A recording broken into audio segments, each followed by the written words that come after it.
Sur la gauche, de par le microscope en champ sombre, vous voyez le sang d'une personne en bonne santé. Vous voyez les globules. Et donc, bon, c'est d'usage dans le microscope en champ sombre. C'est comme un balai de petite fée. Vous voyez après le sang de la même personne 4 heures après la vaccination. Alors, les images, quand je les ai regardées, ça m'a amené tout de suite à chercher mon microscope en champ sombre au grenier et j'ai voilà regardé toutes les images. Vous voyez donc l'autre image une semaine plus tard.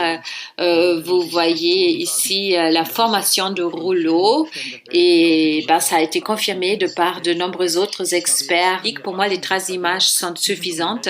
Ça a été diffusé partout dans le monde. Je montre ça à tout patient qui souhaite se faire vacciner. Je lui dis, tiens compte des consignes suivantes. Et voilà, après, les gens peuvent décider eux-mêmes. Je peux dire à personne, ne te fais pas vacciner, mais quand même, chacun doit remettre en question sa décision. Vous voyez, mRNA joue un grand rôle, voilà. Ça doit être infiltré dans la cellule pour y parvenir. On a besoin de substances auxiliaires. Alors, il faut voir la vaccination.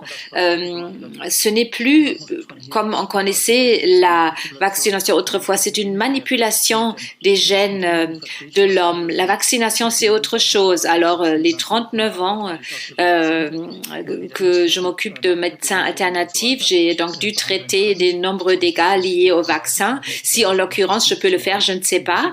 On a donc bon, toutes les données, on a les possibilités. Bon, pour beaucoup de personnes, ça fait peur. Il y a des perturbations de la concentration. Vous voyez des termes, vous ne pouvez même pas les définir. Moi, je dis toujours, je ne suis pas un scientifique. Pour moi, c'est l'être humain qui compte. Et ben, chaque être humain est un individu et tout le reste, c'est la médecine traditionnelle. On voit aussi des phénomènes comme l'accélération de la démence et on voit des pathologies qui n'existaient pas jusque-là. Alors, comme ça a été décrit tout à l'heure de par monsieur le pathologue, donc il y a des substances qui accompagnent la mRNA qui sont décrites. Je ne sais pas si vraiment c'est contenu dedans. Vous allez constater que c'est cancérogène.